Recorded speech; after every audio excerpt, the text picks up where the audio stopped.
Yan niya ma'am, lagi pong underweight. 55 kilos dun sa pangbata, ganun. 45 to 41 lang siya ma'am. Tapos ang liit talaga. Lahat po ng pampagana na-try na namin. Lahat ng gatas actually, na-try na namin. Pati organic milk, nag-try na din kami. Kailangan niyang tumagdag ng timbang sa edad.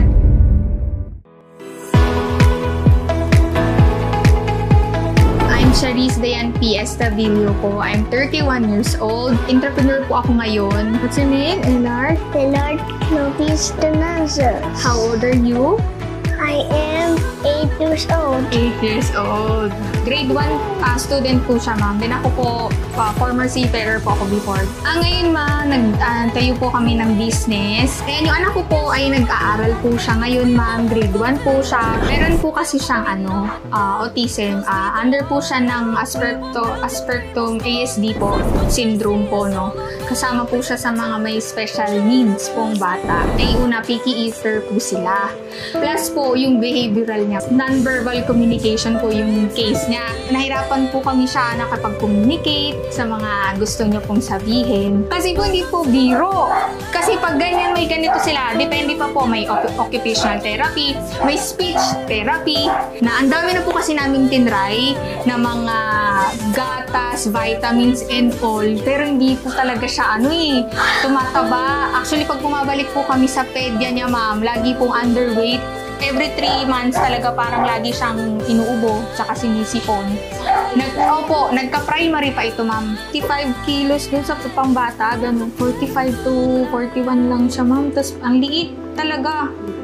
Lahat ng lahat po ng pampagana na-try na namin. Lahat ng gatas actually, na-try na namin. Pati organic milk, nag-try na din kami. Kailangan niyang tumagdag ng timbang sa edad. In-introduce po siya sa akin ng kamag-anak ko, special po yung mother ko, dahil nga po nakikita namin. Tinry po namin siya one time. So, yun po, nagtimpla po kami ng isang beses. Tapos, pinatikim namin sa kanya. Ang sabi niya, it's so sweet, it's so yummy. Di ba, anak? Yes. It's delicious? Yeah. Do you love JC Organic Barley? Yes. Siyempre, bilang nanay din, pag nag-introduce tayo ng gulay, actually, pag sa kanila, ang hirap. Lalo na makakita lang ng any gulay. What's this? Gagano, tas ilalagay na yan sa plato.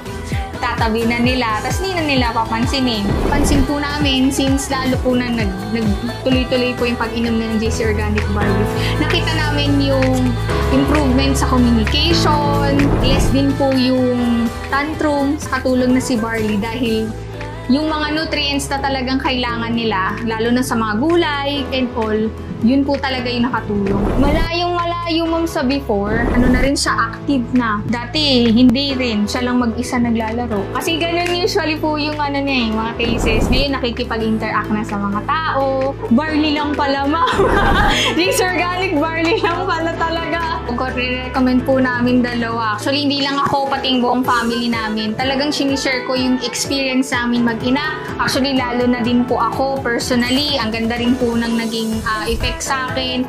Lalo na po sa kalusugan ko. Dati po, may PCOS din po kasi ako. Since nag-JC Organic Barley po ako, ma'am, na-control ko rin po yung ko sa sweets. Tinuloy-tuloy ko po siya, nag-lose weight din, maayos din po yung bowel movements. Nakikita sa aming dalawa, tinatanong, kamusta kayo? Parang ganda ng nyo ngayon aura. Tapos anong iniinom mo? JC Organic Barley. Investment. Pinakamalagang investment po talaga natin ngayon yung kalusugan dahil sa dami po na nagkakasakit, ang daming namamatay.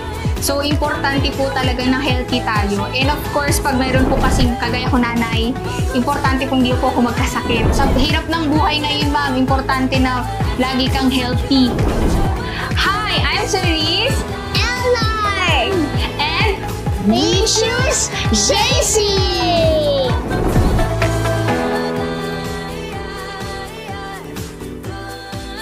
Concern ko ngayon sa diabetes. Ina-stress din kasi ako sa work. Kaya yung nagiging cause ng diabetes ko, hindi siya controllable talaga. Natakot talaga ako kasi hindi siya bumaba ng 200 kasi 300 plus talaga.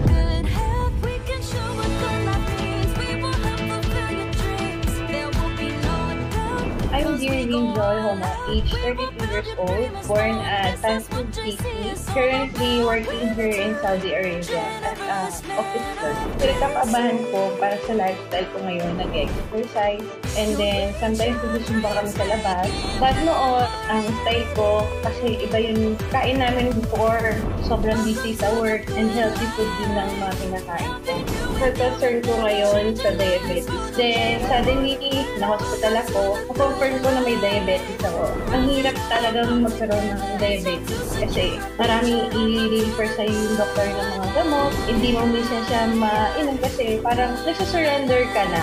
May mga died last year, cause din yun ng diabetes na siya high blood. Tapos yung dad ko naman din, na-expose din siya. So, natatakot ako. Hindi mo malalaman kung kailan siya darating sa buhay mo. Hindi nagme-maintain yung diabetes ko noon. Ina-stress din kasi ako sa work. Kaya yung nagiging cause ng diabetes ko, hindi siya controllable talaga. Natakot talaga ako kasi hindi siya bumaba ng 200 kasi 300 plus lang siya pataas. Parang lalo ko ni-stress, lalo siya nag-trigger. Tapos yung cravings mo sa foods, lalo siya nag-trigger. Supposed to be, dapat makokontrol mo yun. Pag may diabetes ka, nalalasahan mo ng gusto mo kumain ng mga sweets. Siyempre, inom ko na naman ang gamot. Sabi ko sa sarili ko, siguro time, maging aware na ako sa kung ano pinakain ko, kung ano yung mga gagawin ko ngayon. Yung ka-office mate ko, sabi niya, try mo kayong mag-JC Barley. So, na-curious naman ako, sige, why not? Try natin. Wala namang mawawala eh. One time na padala na siya dito sa Saudi, nagbulit ako dun sa lasa niya. Matamis na siya, tinuloy-tuloy ko na siya. Siya na yung talagang iniinom ko everyday. Of course naman, kasi yung pakiramdam ko lagi kasi dati pagod ako, exhausted ako sa work. Tapos yung effect kasi ng diabetes sa katawan mo. Yung hindi ka niya papatayun sa bed, talaga exhausted yung katawan mo. Pero ngayon, nung nagamit ko siya after 1 month, sobrang energetic ko. Ganun yung effect ng JC Barley sa akin. Mahalaga yung healthy balance natin. Kailangan talaga ng katawan natin huwag abusuhin. Yung sa pagkain, dapat content ka kumain. For me, kailangan muna ng proper exercise, healthy balance. Wala naman siguro mawawala kung gagawin mo yung healthy lifestyle natin ngayon. JC Barley, nasasabi ko kasi for lifetime na siya sa akin eh. O hindi ko na siya mabibitawan. Forever na siya sa akin. Hi, I'm Deareen Joy Homo and I choose JC.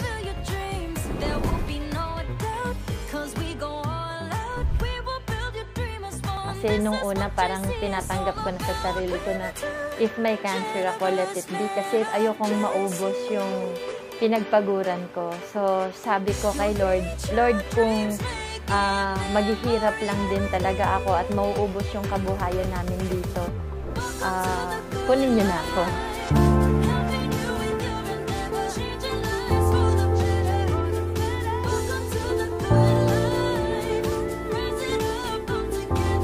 Hello everyone! I am Maria Teresa Catabay Caranza.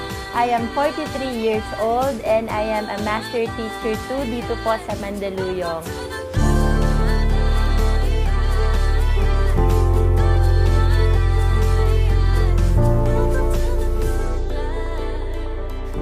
I am a teacher for 22 years and I am an NCR officiating official. I represented the Philippines abroad. So, pinadala na po ako ng Girl Scout of the Philippines sa London, England. And sa New Delhi, India last March. So, I am a credentialed trainer sa Girl Scouts movement natin. Panganay kasi ako, so ang dami kong mga responsibilidad at ang dami ko pang gustong ma-achieve sa buhay.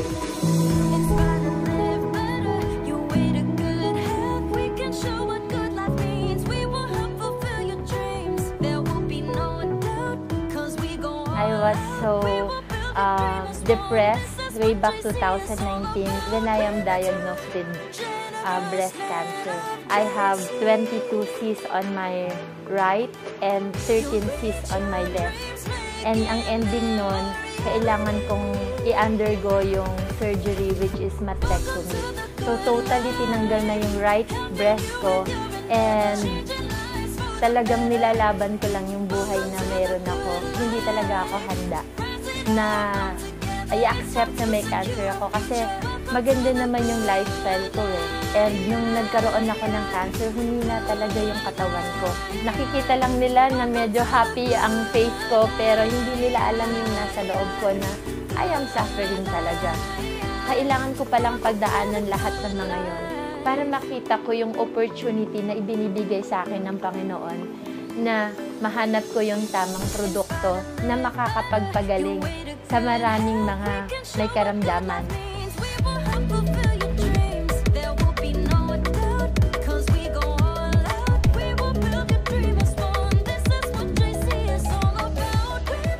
Actually, binalikan ako ng dati kong estudyante dahil nalaman niya na nagkaroon ako ng cancer.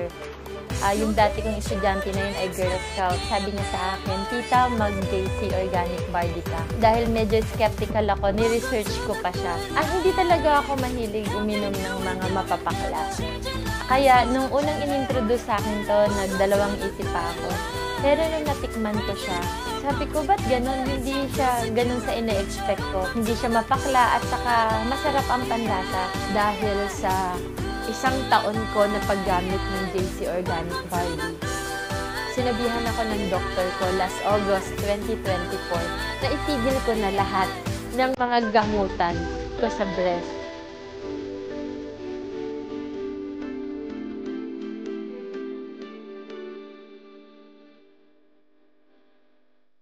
Dahil sa paggamit ko ng JC Organic Barley, sabi ng doctor ko after 1 year kong nag-take ng products, wag ko na daw ituloy yung mga pills ko.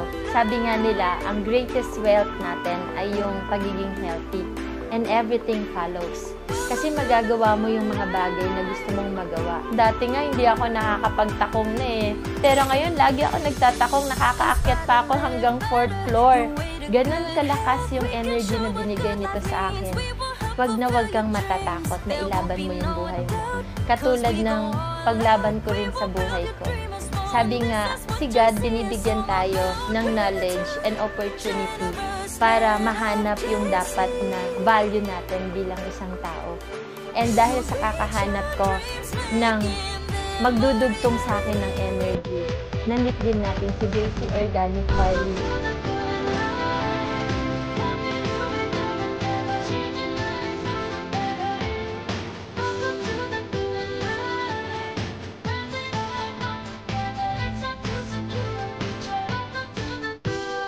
I am Maria Teresa Katabay Caranza and I choose JC.